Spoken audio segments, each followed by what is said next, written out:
What the Actual Fork podcast is co-hosted by two intuitive eating registered dietitians, yours truly, Sammy Previtt, owner of Fine Food Freedom, and Jenna Warner, owner of Happy Strong Healthy. We can't stand diet culture bullshit and love keeping it real. Our mission is for all humans to believe that they are made for so much more than chasing a smaller body. We are also here to share with you that food can be fun and pleasurable again. Although we are medical professionals, we are human too. We are not afraid to share our deepest, darkest secrets and how years of our lives were taken by diet culture. We started this podcast so no human has to feel alone in their journey towards food freedom. So get comfy and join us for a casual convo where you can expect to laugh, cry, learn, and grow.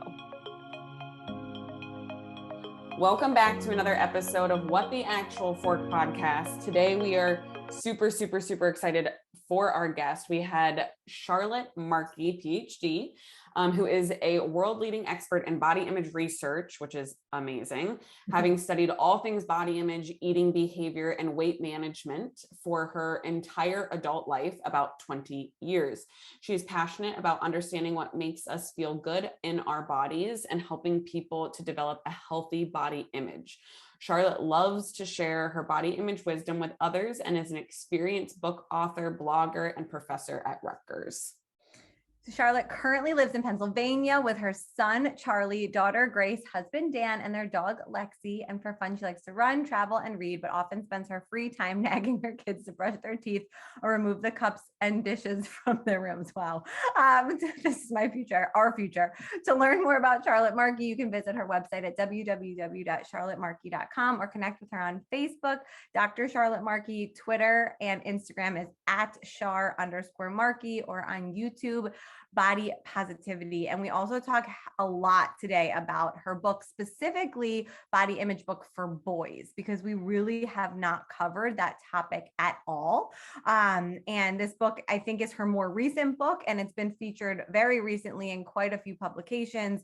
We really dove into just the research that she's done and who this book is for, why it's so important, and all things body image in teens and tweens today, which was very eye-opening and so powerful to learn about.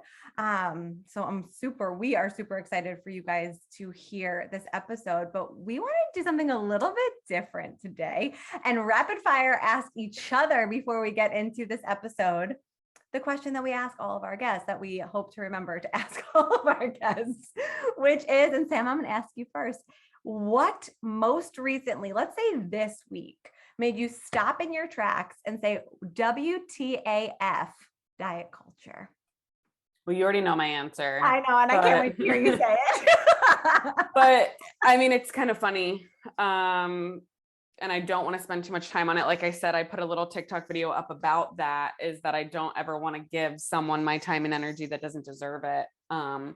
So it was actually, and I don't even remember who it was, this very kind dietitian DM'd our Fine Food Freedom account and said, hey, just want to let you know, there is this doctor on TikTok who has like 1 whatever million followers who took a green screen video of you and is like tearing down your video. And I was like, oh. I feel really bad because I saw it and I was like, I don't want to stress her out. She's super pregnant. I'm sure she's seen this already. I don't need to. And now I'm like, I should have said this. Oh, I mean, and it doesn't even matter. Honestly, I wasn't even going to do anything about it. And like, we truly didn't, right? Like I sent it to our team and was just like, hey, can we report this or try to get it taken down? Whatever. But I think I trickled over to the comment section for a second and I was like, oh, wow. Like, I didn't think that many people hated me, but then I was like, oh, okay. Like they do. And that's fine. But I think it comes back to, and I said this in the TikTok video, like that definitely stopped me in my tracks. And that was a example of, we talked about this, how curated our feeds are in the intuitive eating, health at every size space, that like, I genuinely never see the weight loss stuff, the fat phobic shit, like, cause I just don't engage with it. So I was like, oh my gosh, like not only are people still so fat phobic and weight centric, but they hate me. I was like, that's great. Funny, not funny. But anyways, so But as our good friend and mentor, Evelyn Tribole, told us on one of our previous episodes, if they're not reachable, if they're not teachable, don't engage, don't waste your precious time and energy. Yes, I had so many snarky comments I wanted to leave, but I'm like, first of all, I'll get attacked by like all of these fat phobic, weight centric people. Yes. So instead, I just blocked the accounts and I was like, and we're going to move on from here. But it was a beautiful response video. I was very thank you. Thank you. But I think it's just, you know, that's the price we pay for putting, you know, information out there about health at every size, about intuitive eating. And clearly these people do not understand what it actually is, and they don't want to. So if they're not curious and like genuinely want to learn, we're not going to waste our time. So that was my moment this week. But what was yours, Jenna? I would love to hear. So even though we do talk about social media being positive in this episode, mine also was on TikTok, and it is also negative. I just saw this video, and you know, I answered it. I give myself credit because I answered it in a very gentle way. Just providing, I think my new approach is just to provide an alternative perspective, because like you said, like the people that believe in the weight focused and the just fat phobic space, like they don't necessarily care what I have to say, but like, what if I offer a different perspective that maybe makes them think a little bit? And so that's my like new take on social media at this moment. And this one creator posted this video that was just like, I don't understand the anti-diet space, because when I had access to giving myself whatever I wanted, I ate McDonald's every single day and I felt like shit and I got IBS and I got depressed. And that stopped me in my tracks, because I'm like, wow, like this is what so many people believe this, you know, this just way of thinking, way of life to be. And that makes me sad, because I do feel like we do so much work to say like, that is not what this is, but like, that's the message that gets out there. So I did do a response to the video, and I hate when they're not duetable or whatever. So like you have to green screen them. Like I do feel very dirty doing that, as you've witnessed on the other end of it, right? Like it does feel wrong. But so I did it, and I did tag her, which that creator to you did not, which I thought was very, very wrong. And she, you know, liked the video and said thank you, which I thought was cool, because I gave me the opportunity to give an explanation that reaches X amount of people. So it stopped me in my tracks. It made me sad, but like you, the response that I took this time was not like, you know, bashing. It was offering perspective, which I think we can all do and continue to have these conversations. And, you know, I shared your video with my husband, and it brought up a conversation in our home. And, you know, one of the things, he challenged me on a couple things, and I'm like, listen, nutrition is nuanced, and every ideology in nutrition is nuanced. And in a 1-minute video, like you can't learn everything. So like, why are we all fighting, right? Like it's hard. It's a hard space. Well, I think our videos kind of tie together, because when we're saying like diets don't work and like you have unconditional permission to eat, like exactly like the video you responded to, people just think that we're saying eat McDonald's for every single meal, feel like absolute complete shit, and like physically and unpleasant, and like you're gonna love your life, and like that's literally not what we're saying at all. But that's what people are grasping, because they, again, when they come from so much restriction, it's just you can't fathom that you wouldn't want to eat those things all the time. So I'm really glad that you brought that up, and I think that's awesome that you know, tagged her and just you just created curiosity and really probably helped not only her, but so many that think that that's like definitely the number one myth of intuitive eating. So. It's crazy. And I get why, right? And I know we're now rambling, but I get why people think that way, because listen, the virality of TikTok is intuitive eating and then a lie placed after it, right? That's what goes viral. And so the continuation of putting out content, you know, that's what we just continue to do and hope it lands in the right hands. Right? That's a great way to put it.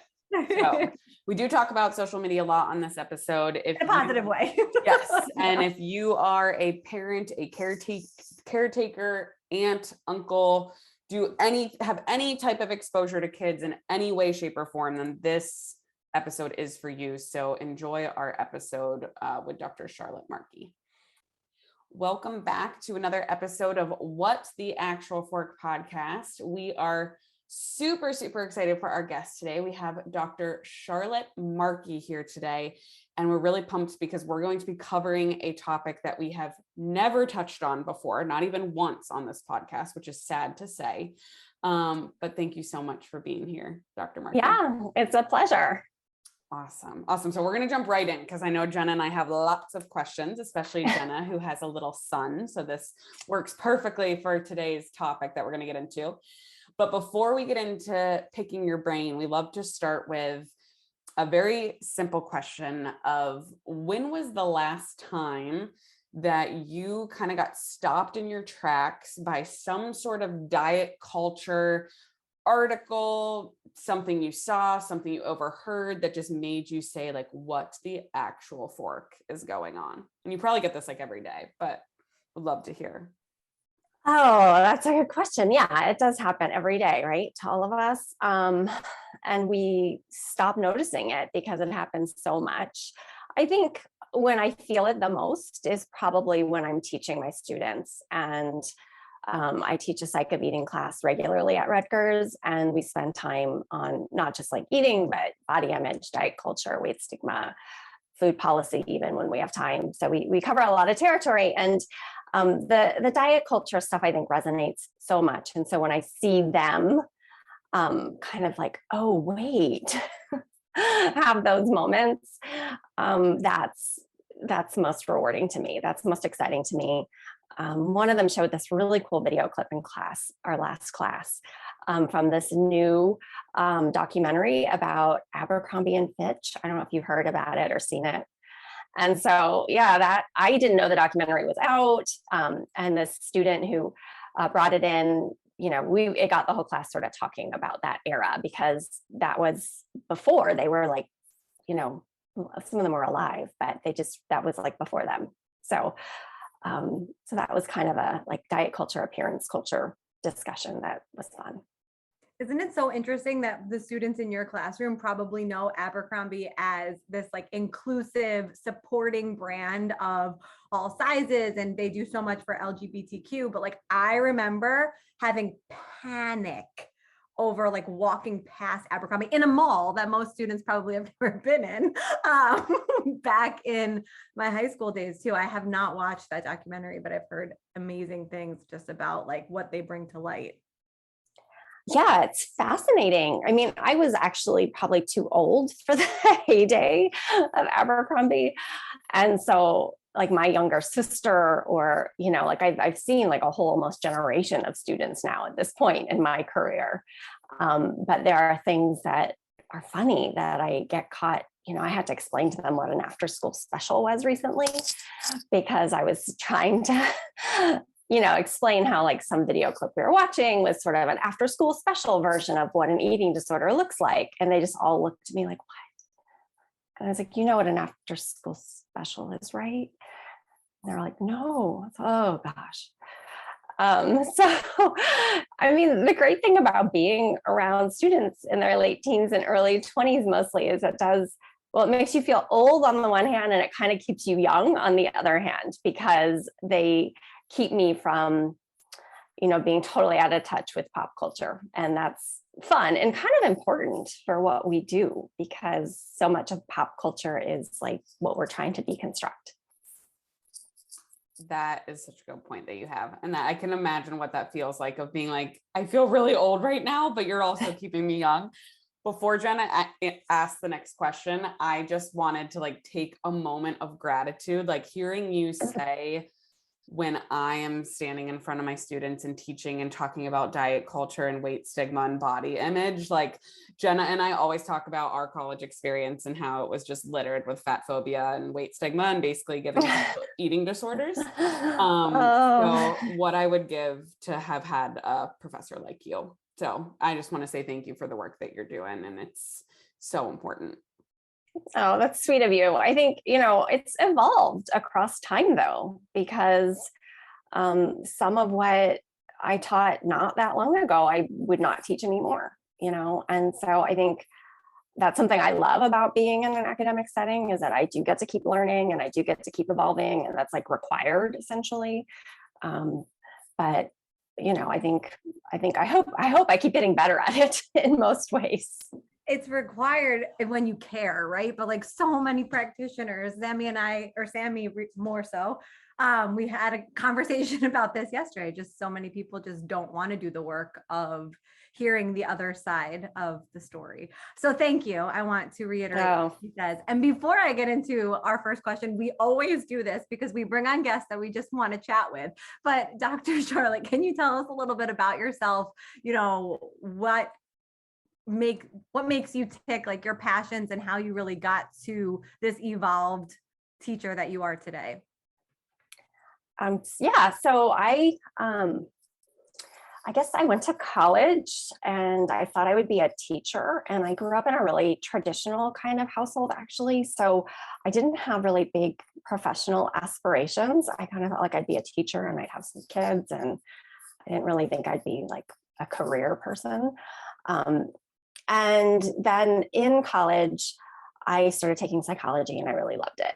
And so I decided to declare a psychology major. And, I'd taken like motivation and emotion type classes and abnormal psych and classes where we started to get into some of the topics that I focus on now, eating and body image. And they were really fascinating to me, but I was pretty hung up on, to do anything in the field of psychology, you have to go on to graduate school, at the very least to get a master's, and more likely, for like a doctorate. And initially I just thought that just sounded like forever. Like I was never going to finish school. And it wasn't like part of my original life plan at all, like I said. So I think really as I got into my senior year of college, it was just by like default. I was like, I don't know what else to do. This is what I like. I'm actually like, I was doing well in school, so I could get into graduate school. And I guess it's just what happens sometimes, right? Like you end up on this path and then it just starts to kind of take on a life of its own. There's this momentum, like it's not about planning. And so I went on and got a PhD in developmental and health psychology, and was able to focus on young people's eating and body image mostly in my research. And then applied for faculty positions. And, my work has expanded research-wise in all different sorts of directions across the years. And then I started writing for popular audiences more in the last, 5 to 10 years, I guess. And some of that is just out of frustration because of diet culture in part, and because of the disconnect that becomes so obvious when you're in front of a class day after day, and what you say is so different than what your students know. And you're like, well, wait, really? You guys don't know this? So I started writing more articles and books for popular audiences then. And the body image book for girls and the body image book for boys, I think too, were really largely motivated by my own parenting and feeling like there wasn't anything like this for kids. And there were puberty books, and we did the puberty books and we read those when my kids were, I always start this stuff young. So, 8, whatever, we'd start reading those. And then there are sex books. Those are good. We did some of those. And those kind of books will talk a little bit about body image and eating, but not very much. And I kind of thought, like, I want the reverse. Like, I want a book that's almost all about body image and has just like a little bit about puberty or a little bit about sex. Like I wanted to really focus in on that. And in some ways it was kind of an exercise in parenting for me. Like if I could capture their attention long enough to say all of this at once, what would it be?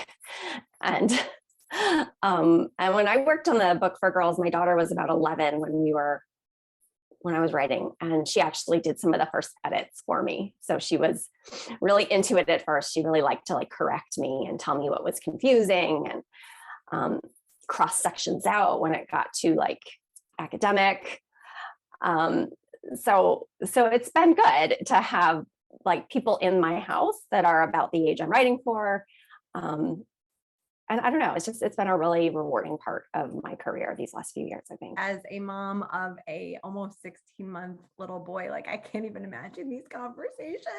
So I'm super grateful that resources like these exist. I mean, we're just kind of working through, will you eat anything other than peanut butter on bread at this moment? So I know there's phases, Yes. but I was stalking your Instagram right before we pressed record, and you have so much good stuff on there. And one thing that really caught my eye that I'd love to hear more of an explanation from you is you're quoted in a publication stating that boys don't have the vocabulary to express body image concerns, maybe the same way that girls do, or just in general. I would love to just expand on that and just understand a little bit more of where that's coming from. It's so interesting to me because in my academic life, I am a quantitative researcher. So I give people surveys and I analyze the data, and it's very like numerical, and it's lots of people. And then in my more public scholarship life, I interview people and I talk with them and I take notes, and it's just a different format for kind of getting to the same questions. But we have all this data about boys, but then when I actually started talking to boys and working on this book project, it didn't completely sync up with some of the data, in that they would say to me like, oh, no, I'm fine. My body image is fine. And I say, oh, okay, well, tell me a little bit about your eating habits. And they say, oh, well, I never eat sugar, or, I've got this new protein stuff I really like, or they'd start talking about all these things they were doing to manipulate their diets or their habits. But then they'd say that, oh no, my body image is fine. You're like, oh, okay, well, then why are you doing these things? There's just like this real disconnect. Or they'd say, well, I'm trying to be healthy. Like, oh, okay. And this isn't an intervention when I do interviews. So I'm not trying to teach them per se. I'm just trying to hear what they are experiencing. I guess the book then is the intervention, hopefully later. But it's just really fascinating to me how boys seem really to shy away from using the term body image or even eating disorders, that those are girl terms. Those don't apply to them. And then when they do talk about their own habits and what's very clearly the manipulation of their habits, because they want a six pack, or they want to be buff, or they want to be in good shape, or they want a girlfriend, or whatever it is, then they frame it as if they're being healthy when oftentimes they are not. That is really interesting to hear. And I love how you said, like, this is not you teaching them, you're literally just taking in this information and listening to it. And I'm sure I feel like that would be so difficult to just have those conversations, because you want to be like, no, I can help you. But off of that, like kind of going back to basics, we talk a lot about body image on this podcast, but I would love to hear how you define body image, because I know everyone has like not a different definition, but in a sense. So how do you define body image in your research, in your books? And then how does it differ? Obviously, we talked about the language with boys, but when we're looking at girls versus boys, like what are some of the big differences that you're seeing? And specifically, what can parents of boys, young boys, teen boys look out for? So I just asked you like 7 questions in one. I apologize. So take that what you will. Yeah, just help me remember. Body image is, of course, how we think and feel about our bodies. That's kind of a standard definition, but my definition has really evolved across time, because I feel like that definition suggests that this is this sort of superficial part of who we are, and that it's all about like, I think I'm having a good hair day almost, right? And truly body image is like, are you comfortable in your own skin? And that is part physical, but also very much psychological. And if you are not comfortable in your own skin, then you will do almost anything to change that in many cases. And that's where the manipulation of habits in terms of diet or activity or supplements or whatever it may be comes into play, right? So there's this really strong behavioral link to body image. It's not just like, oh, I don't feel good. No, well, then what do you do because you don't feel good? There's also a really huge interpersonal piece, because the environments that we exist in influence our body image. And how we feel about ourselves also influences, like, will I go out to dinner at a restaurant? Will I avoid certain social circumstances? Do I feel inferior to certain people? Like, all of these things come up, and it's very interpersonal. And then, of course, there's just this huge mental health part of it. So our body image is associated with depression, anxiety, and of course, eating disorders. And it can be really hard, and researchers have tried, but it can be really hard to know what's the chicken and what's the egg when we're talking about these different mental health issues. Thank you so much for defining that. And I love that you brought up how it's very much physical, but there's this psychological piece. Because I think so often people, and Jenna, I'm sure you hear this all the time too, are talking about how uncomfortable they are in their body. And that is so valid. But I think sometimes we think it's just physical and there's not this psychological piece.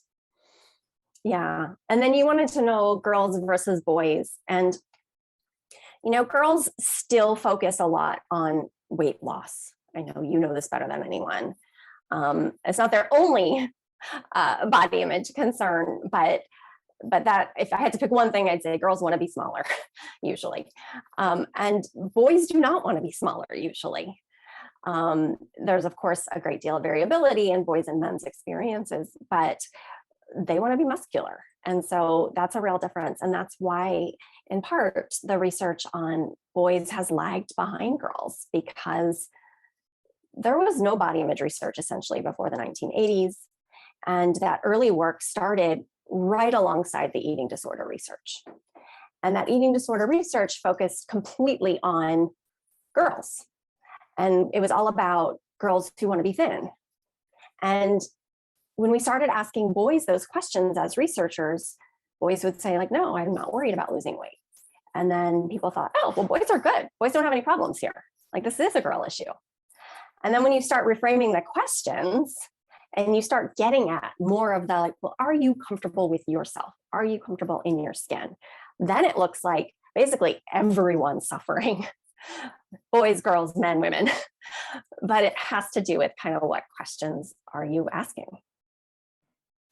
So fascinating. And I love how you've really brought to light how people can answer a certain way. Like, we call them keyboard warriors, right? When we're behind computer screens, right? But then when you get face to face and you talk to somebody and you ask those questions, how we can unravel and learn so much more, which is why I just think it's so important for everybody listening to just remember that one-on-one support over social media, always, if you're able to, or just finding resources that, to talk to somebody, because I think this really brings in the next question that I have. I saw another post that you had about social media and the impact on body image and what it is doing specifically to the teens and tweens of the world, being on TikTok and Instagram, starting, they're not supposed to be on at 13 and 14, but we know that they are. Your students did a report on this or some sort of research study, and I would love to hear more about the findings. Amazing that they did that, first of all, and I can't wait to hear what you learned. Yeah, it's great to do this kind of research with people in their teens and 20s, because this is their world so much more than it is mine, really. And they were really interested in doing some social media and body image research that focused on TikTok in particular. There's not much, really, any research that looks at TikTok. And some of that's just, the research process takes years. And these social media platforms, they mix it up every few months. And they evolve in ways that it's nearly impossible for research science to keep up with. But having said that, we did try, and we collected data about how people were using TikTok, and we also looked at Instagram. So what kinds of things were they doing? What kinds of videos were they watching? Were they posting? Were they what it boiled down to essentially is we were going to create two kind of categories. And were people using social media really just to communicate, with their friends primarily? Or were they using it more to get information basically about diet culture, appearance culture? And not that those are the only two ways people use it, but we could ask them to endorse different questions, and then they kind of fell out in these categories without too much trouble. And so if people are using these platforms as communication tools, then that wasn't related to their body image, really. So if it's like, you're sending your friend a message, even if that means you go on Instagram and you see some stuff, but then you just send the message and maybe you're not really engaged. Otherwise, like it doesn't seem to affect your body image so much. And then if you're on Instagram, but you're following like beauty tutorials, it's not rocket science that does then affect your body image. But I think what's most novel about this research, which is not yet published, but hopefully will be soon, and we were studying people in their late teens. It's just, I think it's important to differentiate like what parts of social media are okay, are not necessarily harmful. Because when we spend all of our energy on, this is just ruining, teens' mental health. Okay, so a little bit, yes. But here's the problem, we're not getting rid of it. So what do we do then, right? If we just spend all this time, I feel like, just saying how awful it is, well, that's not going to get us very far. Like, we need to think about, well, what's some good here? Why do kids like it? Why do we like it, right? I learn a ton of stuff from social media, right? I connect with you guys on social media. I have met so many people on social media, actually, who do work in this area. My husband, who's a little bit older than me and is not on social media, is always like, wait, you met them on Twitter? I'm like, yeah. Mm-hmm. He's like, that's really weird. I'm like, well, no, I just sent a message, or she sent me a message, but it's possible, right? You can communicate. It's not all bad. It's amazing. I also learned how to clean my entire house on TikTok. Like, the garbage disposal hacks are like mind blowing. And like the other day I saw the washing machine. I almost just called it the laundry machine. But the washing machine, like, you're supposed to clean this filter that I've never touched before. I've lived in this house for 2 years. Like, there's a lot. You bring up so many valid points, like, one, that it's not going away, and two, that there are positive ways to use it, and just focusing on that negative is not helping anyone. And I think from the perspective of, Sam and I being on social media, what I personally find the most frustrating is the content that does have the virality to it is not the, hey, here's how to love your body today. Yeah, I know. How to respect it, right? And so that's really where I feel like the trouble for teens specifically comes through, because they don't have, and you would know way more than me, but in my opinion, that's all it is, the brain development of like the ability to decipher real from fake when somebody posts like a viral trend about cleaning your gut bacteria. It's just not there. And now all of these people are eating papaya seeds trying to get rid of a parasite that doesn't exist, right? Like, it's just like fucking blows my mind every day. And then I'm like, hey, did you know that X? And they're like, nope, fuck you, keep going, right? Like, don't care. It makes it horrible, and it makes it just so frustrating. But yes, thank you for bringing up the positive points.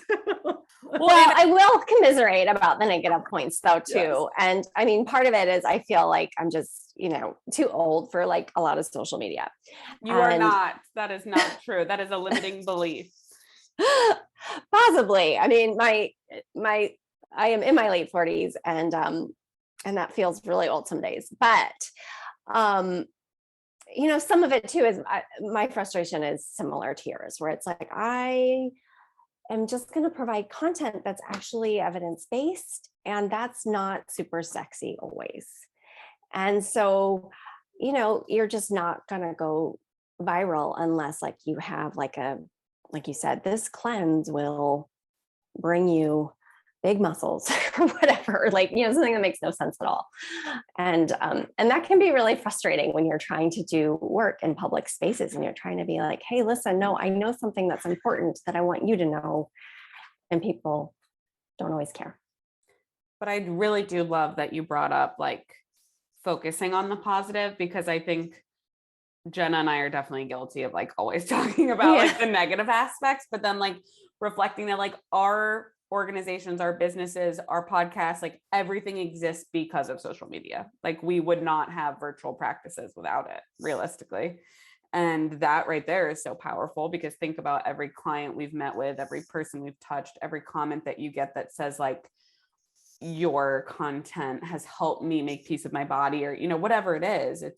It's, you almost forget that those are like humans behind the keyboard, which I think is just a part of the, you know, social media space. But so thank you so much for bringing that up. And I think it can help us focus on the good.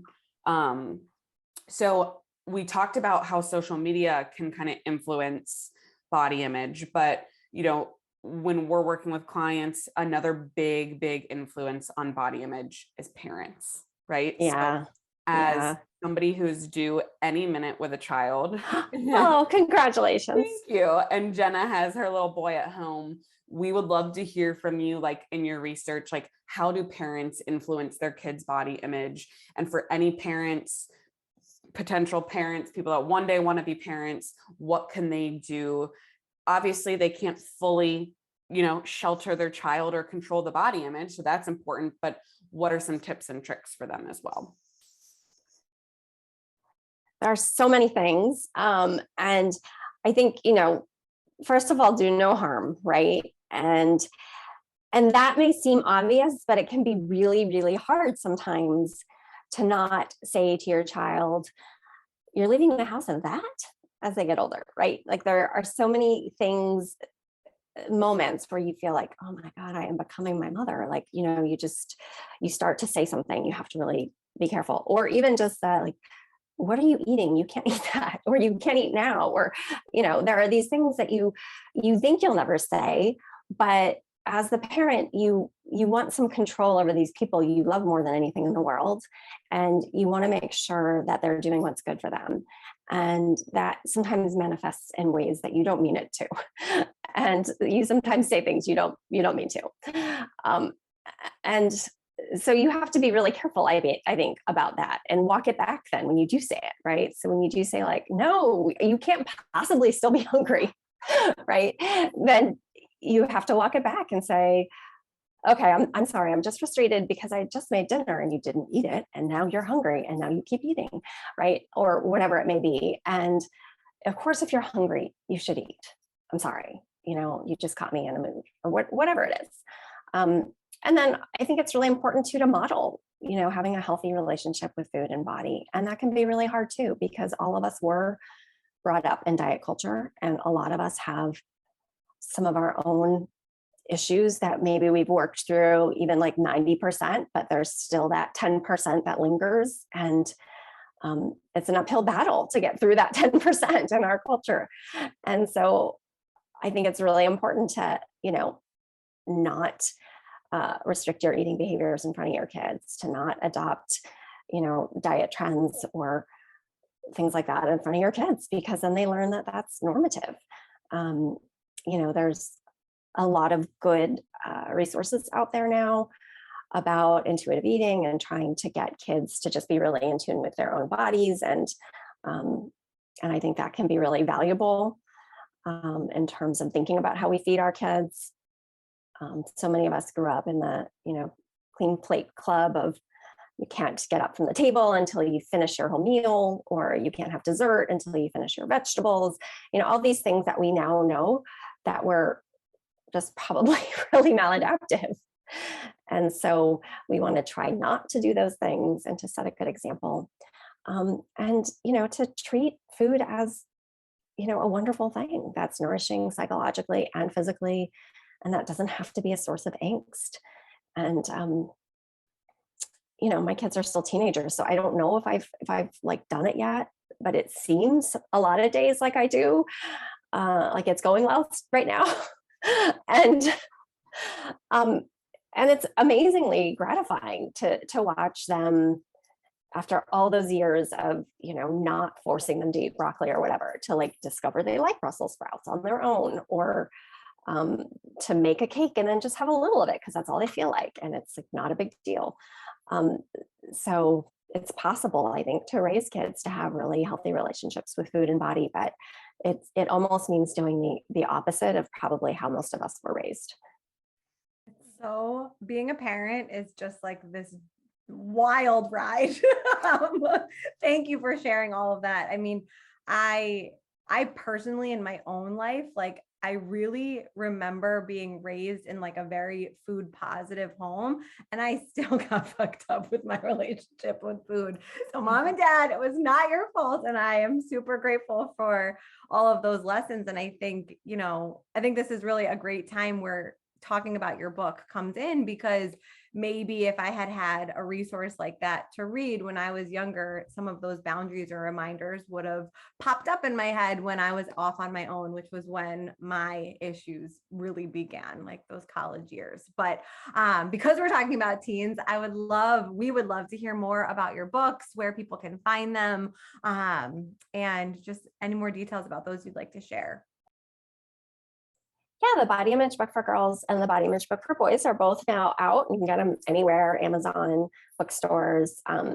Both books have a webpage, which is just the bodyimagebookforgirls.com and the bodyimagebookforboys.com. So sort of easy to remember. And they're nonfiction books that are meant to be resources that focus on body image, but really touch on all the related topics. So there's an entire chapter on kind of nutrition 101. There's an entire chapter on food fads and why dieting is so maladaptive. There's an entire chapter on eating disorders and mental health. There's an entire chapter on physical activity, because as I was working on the girls' book, I thought this was going to be like 100 pages, and the target ages for these books are about 9 or 10 to about 14 or 15. And it just kept growing. It grew to twice that length. And because I was focus grouping the material with the target readership and also working with my undergraduates, and people kept saying like, well, what about this then? Now you've talked about eating disorders. Well, what about like depression? Like, oh yeah, okay, I should include a little bit about that. Okay.